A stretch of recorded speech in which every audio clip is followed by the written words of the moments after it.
السلام علیکم ورحمۃ اللہ وبرکاتہ،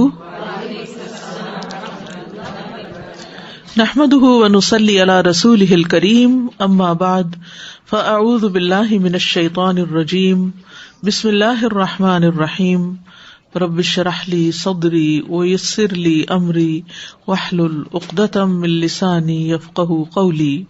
يا أيها الذين آمنوا إذا نودي للصلاة من يوم الجمعة فاسعوا إلى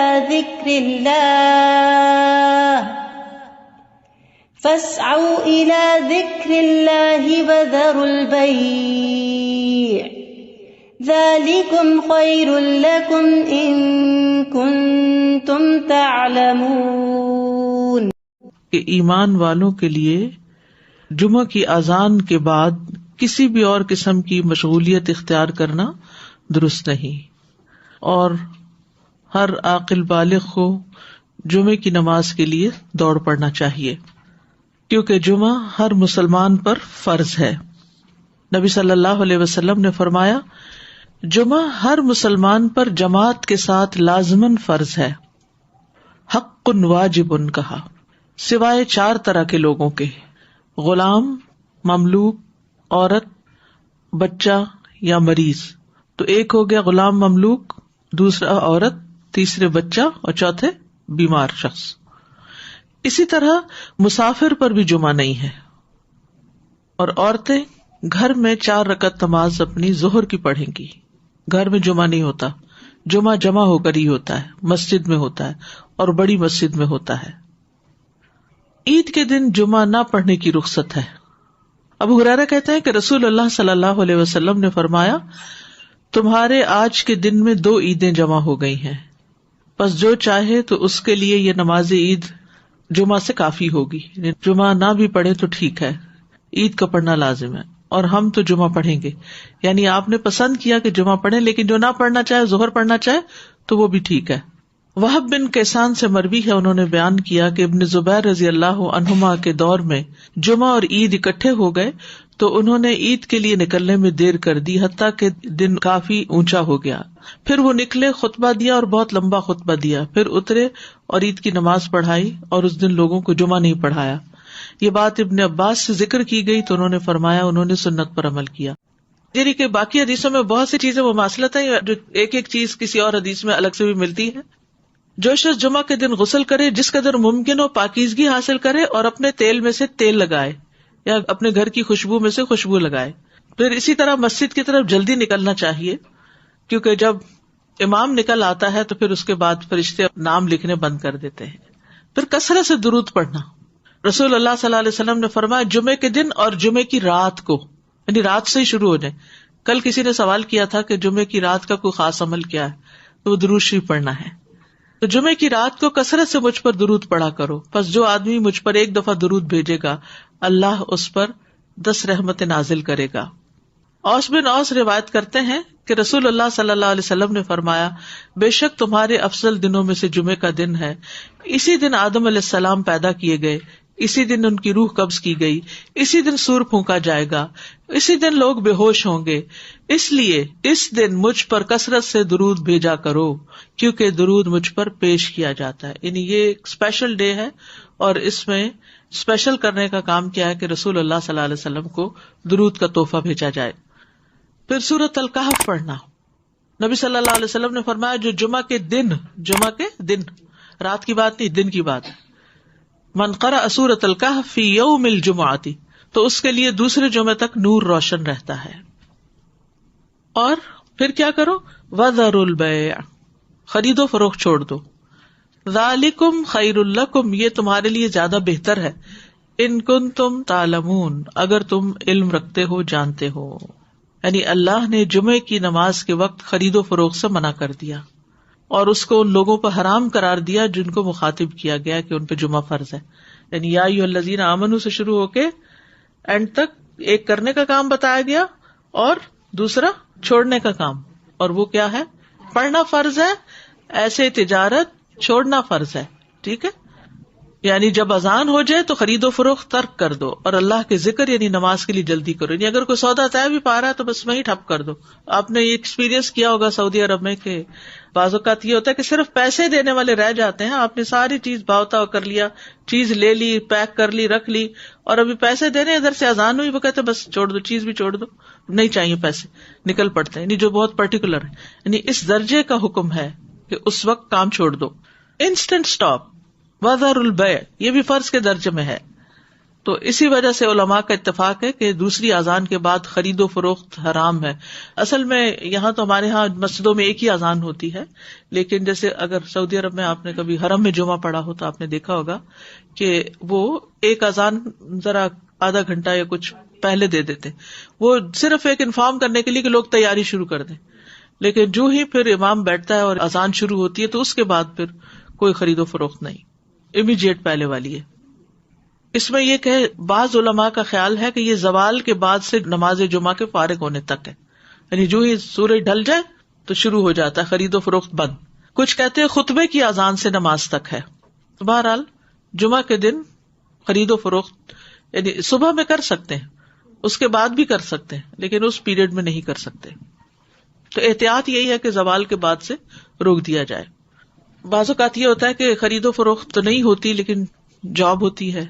بعض اوقات یہ ہے کہ کچھ لوگ یہ کرتے ہیں کہ اچھا ابھی تو اذان ہی ہوئی ہوگی, ابھی تو خطبہ چل رہا ہوگا, ہم نماز میں جا کے شامل ہو جائیں گے. تو نہیں, اذان کا وقت جو ہے وہ جمعہ شروع ہونے کا وقت ہے, اس میں پھر باقی کام چھوڑ دینے چاہیے. اللہ یہ کہ انسان پارک کر رہا ہے یا رش ہے یا راستے میں کوئی رکاوٹ آ گئی ہے, وہ الگ بات ہے. ذالکم خیر لکم ان کنتم تعلمون, یہ تمہارے حق میں بہتر ہے, یعنی خرید و فروخت چھوڑنا بہتر ہے اگر تم جانتے ہو. یعنی نماز پڑھنا زیادہ بہتر عمل ہے. اور اس لیے کہ اگر تم نے وقت پہ نماز نہ پڑھی وہ تو فوت ہو جائے گی, لیکن اگر تم نے تجارت چھوڑ دی اس وقت تو وہ تو بعد میں بھی ہو سکتی ہے, اس کا کوئی وقت مقرر تو نہیں ہے, وہ تو کسی وقت بھی ہو سکتی ہے.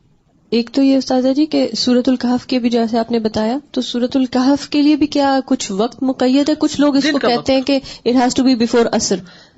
نہیں, مغرب سے پہلے تک پورا دن کا پورا دن, درود کے لیے بھی پورا دن. ٹھیک ہے, مغرب پہ وہ دن کا اختتام ہوتا ہے. ٹھیک ہے. اور دوسرا یہ جو جمعے کی بات آئی کہ وذر البیع, اب فار انسٹنس اب ڈپینڈ کرتا ہے نا, نیت والی بات ہے کہ اگر آپ نے جمعہ اٹینڈ کرنے کی نیت کی ہوئی ہے تو پھر آپ کا ہوگا. اب جیسے فار انسٹنس ہم یہاں ہوتے ہیں اور اگر کسی وقت ہم, عورتوں پر تو فرض ہی نہیں ہے نا جی, لیکن اگر ارادہ کیا ہوا ہے تو پھر اس وقت انسان سب چھوڑ کے چلا جائے. ٹھیک, جزاک اللہ خیر. ایک یہ سوال ہے کہ جب ہم فرائیڈے کی مارننگ اور نائٹ کہتے ہیں تو کیا وہ نائٹ جمعرات کی مغرب کے بعد شروع ہوتی ہے؟ جی صحیح. جی, دوسرا یہ ہے کہ اگر ہم آئے ہیں جمعے کی نماز کے لیے اور کسی وجہ سے ٹریفک میں پھنس گئے, خطبہ ہو گیا, تو اس کے بعد کیا ہم صرف 2 فرض ہی پڑھیں گے کہ پوری نماز پڑھیں گے؟ اچھا سوال ہے. اس پہ یہ ہے کہ بعض علماء کہتے ہیں کہ اگر کوئی دوسری رکعت کی رکوع میں شامل ہو گیا تو اس کا جمعہ ہو گیا. امام ابو حنیفہ کا قول یہ ہے کہ اگر اس نے سلام بھی پا لیا تو اس کا جمعہ ہو گیا, کیونکہ وہ بھی نماز کا حصہ ہے.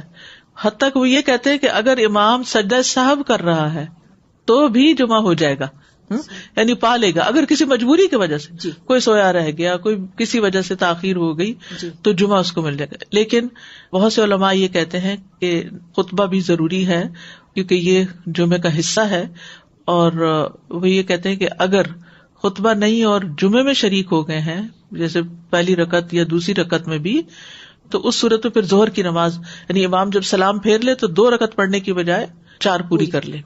جزاک اللہ خیر. السلام علیکم. سورہ کہف کے بارے میں معلوم کرنا ہے. جیسے ہم پڑھتے ہیں, اب میرے بچے سے چھوٹے ہیں, میں ان کو عادت ڈالی ہے کافی سالوں سے, تو وہ صرف پہلی 10 آیتیں پڑھ لیتے ہیں. کہ ایسا کرنا صحیح ہے؟ پہلی 10 آیتوں کی فضیلت ہے لیکن جمعے کے دن ساری پڑھنے کی ضرورت ہے, تو ایسا ایسا جو بڑے ہوتے جائیں اس کو بڑھاتے جائیں حتیٰ کہ پوری پہ آ جائے. اچھا. نبی صلی اللہ علیہ وسلم نے سب سے پہلا جمعہ جو تھا وہ مسجد قباء میں قائم کیا تھا. اس کے بعد ہجرت سے پہلے جو جمعہ ہوا تھا مدینہ میں وہ اسد بن زرارہ نے مدینہ سے 1 میل دور قائم کیا تھا. اسد بن زرارہ نے, یہ نبی صلی اللہ علیہ وسلم کی آمد سے پہلے. اسی لیے ایک صحابی تھے تو وہ جب نماز پڑھ چکتے تھے تو کہا کرتے تھے رحم اللہ ابو امامہ, اللہ ابو امامہ پہ رحم کرے. تو پوچھا کہ کون ہے وہ؟ تو کہا گیا کہ اسد بن زرارہ، کہ جنہوں نے سب سے پہلے مدینہ میں جمعہ قائم کیا تھا، یا مدینہ سے 1 میل دور. تو ذالکم خیر لکم ان کنتم تعلمون، یعنی کاروبار چھوڑ کر نماز کی طرف جلدی آنا یہ تمہارے حق میں زیادہ بہتر ہے اگر تم جانتے ہو. اہل ایمان کی صفت یہ بیان کی گئی ہے کہ جب ان کو اللہ کی طرف بلایا جاتا ہے، عبادت کی طرف بلایا جاتا ہے، تو پھر کوئی چیز انہیں مشغول نہیں کرتی اپنے اندر. سورۃ النور میں آتا ہے رجال لا تلہیہم تجارۃ ولا بیع عن ذکر اللہ واقام الصلاۃ وایتاء الزکاۃ یخافون یوما تتقلب فیہ القلوب والابصار. وہ مرد جنہیں اللہ کے ذکر سے اور نماز قائم کرنے اور زکوٰۃ دینے سے نہ کوئی تجارت غافل کرتی ہے نہ کوئی خرید و فروخت. تجارت اور بیع 2 الگ الگ لفظ استعمال ہوئے ہیں. وہ اس دن سے ڈرتے ہیں جس میں دل اور آنکھیں الٹ جائیں گی. تو جیسے ہی نماز کا وقت آئے فوراً سب کام چھوڑ کر جمعے کے لیے حاضر ہو جانا چاہیے. نہ صرف یہ کہ جمعے کے لیے، باقی نمازوں کے لیے بھی نبی صلی اللہ علیہ وسلم کا طریقہ یہی تھا. اسود سے مروی ہے، وہ کہتے ہیں میں نے عائشہ رضی اللہ عنہا سے پوچھا کہ نبی صلی اللہ علیہ وسلم اپنے گھر میں کیا کرتے تھے. انہوں نے کہا آپ اپنے گھر کے کام کاج یعنی گھر والوں کی خدمت میں ہوتے تھے. جب نماز کا وقت ہوتا تو سب کچھ چھوڑ کر مسجد چلے جاتے تھے، کام چھوڑ دیتے تھے. تو بات یہ ہے کہ انسان بیک وقت 2 تقاضوں کے بیچ میں ہوتا ہے، 2 چیزوں کے بیچ میں. ایک طرف اس کی دنیا ہوتی ہے، ایک طرف اس کا دین ہوتا ہے. بہت سے لوگ یا صرف دنیا کے ہو جاتے ہیں یا صرف دین کے ہو جاتے ہیں، جبکہ ان دونوں میں بیلنس قائم کرنا ضروری ہوتا ہے. اور یہ پرفیکٹ بیلنس سورۃ الجمعہ میں نظر آتا ہے کہ یہاں پر نماز کے لیے بلایا گیا، حاضر ہو جاؤ. اور پھر اگلی آیت میں فرمایا فَإِذَا قُضِيَتِ الصَّلَاةُ فَانتَشِرُوا فِي الْأَرْضِ. نماز پڑھ لی، عبادت ہو گئی، اجتماعیت ہو گئی، اب زمین میں پھیل جاؤ اور اللہ کا فضل تلاش کرو اور اللہ کا ذکر کثرت سے کرتے رہو تاکہ تم فلاح پاؤ. تو اس سے کیا پتہ چلتا ہے کہ دونوں چیزیں ضروری ہیں، دونوں ہی عبادت کی مختلف قسمیں ہیں. اس کے لیے تقسیم اوقات کی ضرورت ہے، ٹائم مینجمنٹ کی ضرورت ہے. کچھ وقت عبادت کے لیے اور کچھ وقت کام کاج کے لیے. جب اللہ سبحانہ تعالیٰ اس سے عبادت کا تقاضا کرے تو وہ عبادت کے لیے دوڑ پڑے، اور جب اس کی ضروریات اس کو دنیا کی طرف بلائیں تو اپنے کام کاج اور معاش کی طرف دوڑ پڑے. اسی طرح جب دین کی خدمت کے لیے بلایا جائے، دین کے پڑھنے پڑھانے کا وقت ہو تو انسان اس کی طرف دوڑ پڑے. اور جب بچے اور شوہر اور گھر والے ہمارے محتاج ہوں کھانے پینے کے یا اور ضروریات پوری کرنے کے، تو ان ضروریات کو بھی عبادت سمجھ کر پورا کیا جائے. تو اس طرح ایک حسین امتزاج قائم ہو جاتا ہے دین اور دنیا کے درمیان. یعنی نہ تو ہمارے سے یہ تقاضا کیا گیا کہ ہم دنیا چھوڑ دیں اور راہب بن جائیں، اور نہ ہی ہم سے یہ کہا گیا ہے کہ ہم سارے کا سارا وقت صرف عبادت میں ہی گزارے.